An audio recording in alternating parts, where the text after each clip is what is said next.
มื้อนี้ก็น้องออกมาถ่ายคลิปเปิดใจใหม่เนาะคือทั้งน้องไข่มุกนี้พร้อมสร้างครอบครัวเลยบ่น้องล่ะพร้อมพร้อมเนาะโดยในการโอ้ร่วมกันนี่คิดว่าโลนบ่ประมาณ2-3 เดือนน้องยังบ่เคยสร้างครอบครัวได้เนาะน้องยังบ่เคยสร้างครอบครัวอืมแล้วคนที่สิเข้ามาหาน้องนี่เป็นพ่อห้างพ่อหมายลูกติดได้ซะน้องล่ะได้เบิดน้องบ่ติ โอเคทุกคนเดี๋ยวขอกับนักโดยสบายดีเด้อ สบายดี สบายดี โดยสบายดีแล้ว เปิดกล้องมาก็อารมณ์ดีเนาะบางคนก็อาจสิลืมชื่อลืมเสียงของน้องเพิ่นแล้วเนาะว่าชื่อไม่ได้ก็ยังให้ทั้งน้องเพิ่นนี่แนะนำตัวกันนั่นล่ะ สบายดีน้องชื่อไข่มุกอายุ1919 ปีเป็นผู้สาวโสดมารุ่นนี้คือรู้สึกว่าใหญ่เป็นสาวเนาะก็ซึ่งว่าทางสมัยนี้ก็ได้ถ่ายทางน้องเทื่อเดียวที่ว่าน้องล่ะเทื่อที่2คือเทื่อนี้แม่นบ่ แม่ เนาะเพราะว่าทางน้องไข่มุกเพิ่นนี่ก็เป็นผู้สาวโสดเพื่อเปิดใจหลายเทื่อยังมีผู้บ่าวบ่เนาะ ยังบ่มี โอ้ยังบ่มีคือปัจจุบันนี่น้องยังเรียนอยู่บ่ บ่ได้เรียนน้องออกแล้ว โอ้เป็นหยังคือออกน้องล่ะสาเหตุ เพิ่นบ่มีเงินส่งเรียนหั่นน่ะ โอ้เงินครอบครัวบ่มีเงินแล้วก็เลยออกโอ้ออกได้จักเดือนจักปีแล้วซะ ห้าก็ออกได้ปีหนึ่งออกเรียนหั่นใด แม่น น้องออกตอนอยู่หอมอใด อยู่ประมาณม โอ้เพิ่นจบม .4 แม่นบ่ก็เลยออกเลย .4 แม่นก็ย้อนก็ย้อนซั้นฐานะทางครอบครัวบ่มีเงินส่งเนาะก็เลยได้ออกอืมออกมาเปิดใจเทื่อนี้ก็ได้จำกัดอยู่บ่ต้องเอาหนุ่มทางใด บ่จำกัด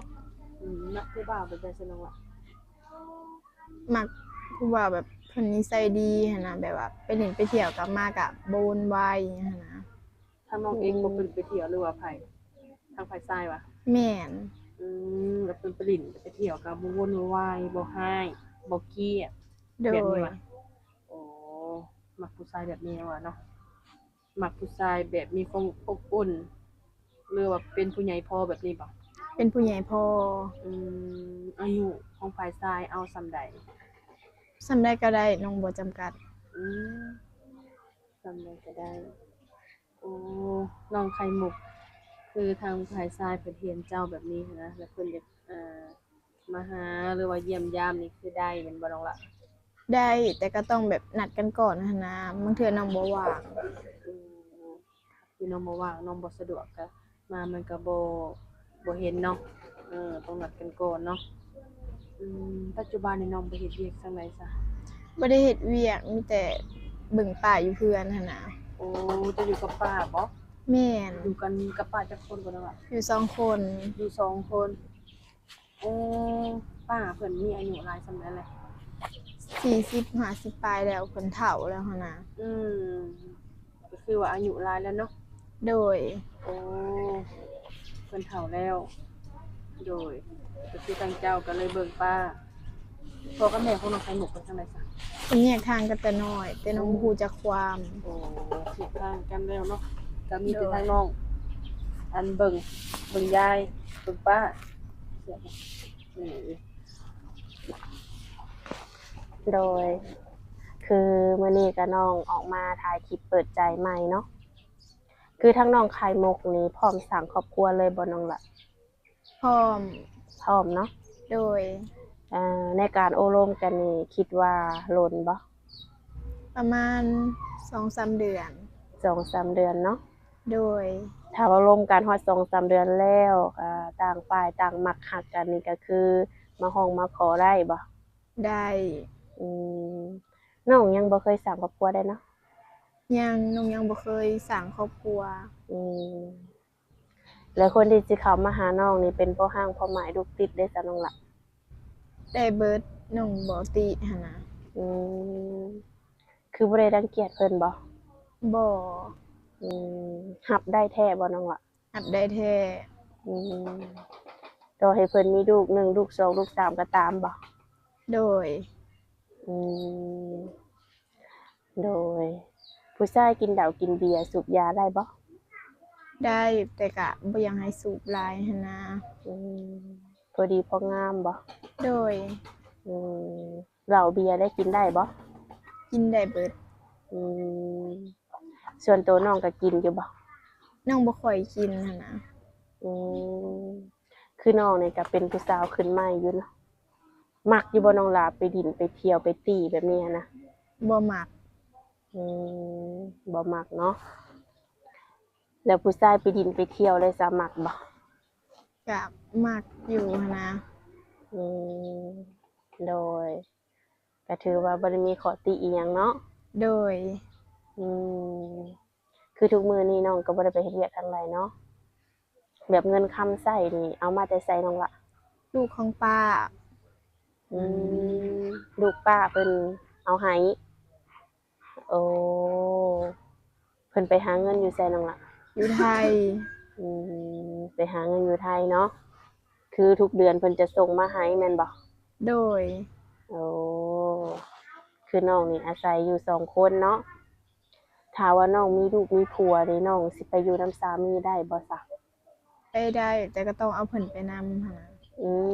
ต้องเอาป้าไปนำโดย คือคันว่าน้องสิปะทิมเพิ่นก็บ่ได้แม่นบ่อืมในทางลูกเพิ่นนี่นะผู้หญิงผู้ชาย ผู้หญิง เพิ่นมีครอบครัวแล้ว มีครอบครัวแล้ว อืมโดยจะมีแต่ว่าน้องนี้เบิ่งเพิ่นเนาะอืมมีแต่ว่าเพิ่นส่งเงินส่งคำมาให้ถ้าว่าแต่ละมื้อนี่เนาะแบบว่า คือเงินคำนี่มีแต่ว่าทางเพิ่นส่งมาให้เนาะแล้วเวลาน้องไปดินไปเที่ยวแบบว่าไปข้างนอกแบบนี้เด้น้องมื้อหนึงนี่น้องใช้เบิดเท่าใด ก็น้องหัวหูอันนะ แล้วแต่บ่เคยไปกินข้าวนอกบ้านอยู่บ่ ก็เคยไปกับหมู่หันนะ อืมแต่บ่ค่อยได้ไปเนาะ โดย อืมน้องไข่มุกเดือนหนึงนี่น้องใช้เงินเบิดเท่าใดน้องล่ะ ก็บ่หลายหันนะเพราะว่าน้องออกไปข้างนอกน้องก็บ่ได้สู้ซื้อหยังหลายหันนะ อืมโดย เดือนหนึงนี่เบิดอยู่บ่2 ล้าน ก็เบิดเพราะว่าบางเทื่อก็แบบซื้อของกินอีหยังในครอบครัวพร้อมซื้อข้าวซื้อน้ำอีหยังมาไว้พร้อมหันนะ อืมคือทางน้องนี่บ่ได้เฮ็ดไร่เฮ็ดนาเนาะข้าวนี่ต้องได้ซื้อแม่นบ่ โดย อืมรวมทั้งซื้อแนวอยู่แนวกินซื้อข้าวนี่ก็สิเบิดอยู่2 ล้านอืมถ้าว่ามีผู้บ่าวมักฮักเพิ่นพร้อมสิดูแลน้องนี่นะน้องสิเอาเดือนหนึงเท่าใดน้องล่ะ ก็ยังบ่ฮู้ต้องปรึกษาป้าก่อนหันนะ อืต้องถามป้าก่อน โดย ถ้าว่ามีผู้มักฮักพร้อมสิดูแลต้องปรึกษากันก่อนแม่นบ่อืมสมมุติว่าเดือนละ5,000แบบนี้พอบ่น้องล่ะ พอ พออยู่เนาะ โดย อืมก็ถือว่าค่าใช้จ่ายสูงสุดนี่ประมาณ2 ล้าน2 ล้านปลายคันว่าหนักๆในก็จะมีแต่ซื้อข้าวเนาะ โดย สอบหนึ่งได้ดังหลัง มันก็บ่ฮู้เพราะว่าป้าน้องเป็นคนซื้อคนจ่ายหันนะ สอบหนึ่งกินได้7 เดือนจ้ะ เดือนปลาย กินได้เดือนปลายเนาะคือแบบว่าคันว่าน้องสิไปทางใดก็ไปบ่ได้แม่นบ่ บ่ได้ ไปเฮ็ดเวียกอยู่แถวเซโนนี่ได้บ่ บ่ได้เพราะว่าบ่มีคนเบิ่งป้าหันนะ เพิ่นอายุเท่าใดน้องล่ะ 40 50ปลาย แบบสุขภาพเพิ่นบ่ค่อยแข็งแรงบ่ โดยอีกอย่างก็แบบเพิ่นบ่เห็นหูหันนะ เพิ่นบ่เห็นฮู้ ป้าเพิ่นบ่เห็นหงนี่เป็นมาโดนแล้วเนาะอะ เป็นมาแต่เพิ่นยังน้อย โอ้เพิ่นเห็นหงแต่ เห็นแบบมัวๆหันนะ โอ้เป็นแบบมัวๆบ่เห็นชัดเจนสินะ โดย เดี๋ยวเขาจะเคยสร้างครอบครัวแต่ปัจจุบันเนี่ยเป็นเลิกลากันบอกกับลุงเจ้า แม่นเพิ่นแยกทางกันแล้ว ก็คือทางน้องไข่มุกกับเป็นชายที่ว่าต้องมาเบิ่งแย่งป้าแต่ว่าลูกของเพิ่นมีจักคนซะ มี2คน แต่เพิ่นไปอยู่ไทยเบิดบ่ แม่น เลย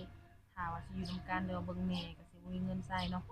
เลยตัดสินใจให้น้องไข่มุกเบิ่งแทนแล้วก็ทางเพิ่นก็ไปหาเงินไทยทางลูกของป้าเพิ่นนี่เพิ่นสร้างครอบครัวเบิดแล้ว สร้างครอบครัวเบิดแล้ว โอ้แต่ว่าโดนเติบว่าเพิ่นมานี่เพิ่นมาแบบได้มาหาแม่เพิ่น ก็เป็นปีเพิ่นจังมาเทื่อหนึงหันนะ โอ้ บางปีก็บ่ได้มาเลย เพราะว่าเพิ่นค่าเฮ็ดเวียกเฮ็ดงานหันนะ ถ้าว่าจำเป็นอะไรเนาะเป็นเวียกเป็นงานก็จังสิมาแม่นบ่ โดย โอ้โดยอันนี้เป็นเรือนชานของป้าเจ้าเองบ่ แม่น เจ้าอยู่กับป้าเจ้าก็อยู่กับเรานี่บ่ แม่น แต่คืออยากสิถามว่าพ่อแม่ของน้องไข่มุกนี่ซะเพิ่นไปไสซะ เพิ่นแยกทางกันแต่น้อยแบบเพิ่นเลิกลาหันนะ โอ้แยกทางคือกันโอ้คือเจ้าก็คือแบบต้องได้เบิ่งป้าเนาะ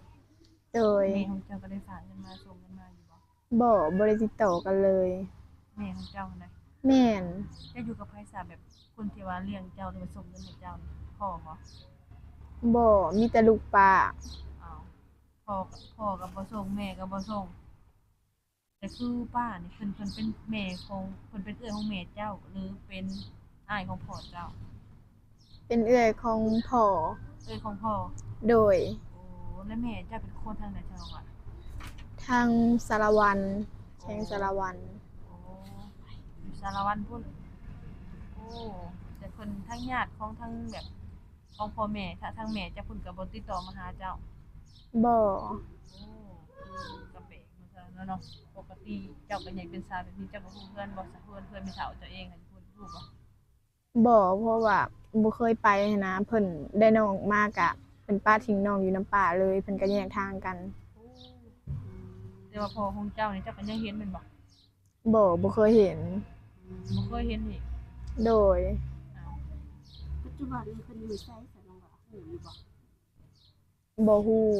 บ่ฮู้ข่าวเพิ่นเลย อืม คือน้องนี่หน้าพ่อหน้าแม่ก็บ่ฮู้ซ้ำว่าเป็นแบบใดอืมโดยมีแต่ว่าทางป้าเพิ่นเลี้ยงมาเนาะแบบนี้ก็คือคันว่าน้องมีสามี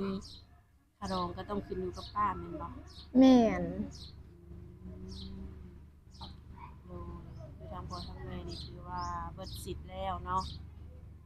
คือเพิ่นก็ได้ลูกสาวงามปานนี้เพิ่นก็สิบ่ห่วงเลยบ่เนาะบ่อยากกลับมาหาบ่อยากมาเว้ามาจานั่นเลยบ่คือน้องเคยถามป้าบ่ว่าพ่อเป็นไสไปอยู่ไสปัจจุบันนี้ ก็เคยถามเพิ่นแต่เพิ่นก็บอกว่าแยกทางกันแต่น้อยหั้นนะแต่น้องบ่ฮู้จักความ โดยก็บ่เป็นหยังน้องล่ะเนาะถือว่าปัจจุบันนี้เราก็มีความสุขดีเนาะ โดย น้องสิมีเวลาโอลมผู้บ่าวอยู่บ่ซะ มี อืมถ้าว่าเพิ่นโทรมาอีหยังก็รับได้อยู่แล้วว่า หับได้ อืมช่วงไรในที่น้องว่างคุยนี่ จะเป็นกลางคืนนะยังเว้นบ่สว่าง กลางคืนเนาะประมาณจักโมงน้องล่ะ ก็ประมาณ 7-8 โมง น้องนอนจักโมงแต่ละมื้อ 8-9 โมงน้องก็นอน ตื่นได้ซะน้องล่ะ ตื่นก็ประมาณ 5-6 โมง กับข้าวกับน้ำนี่น้องเฮ็ดเป็นแม่นบ่ เป็นเบิด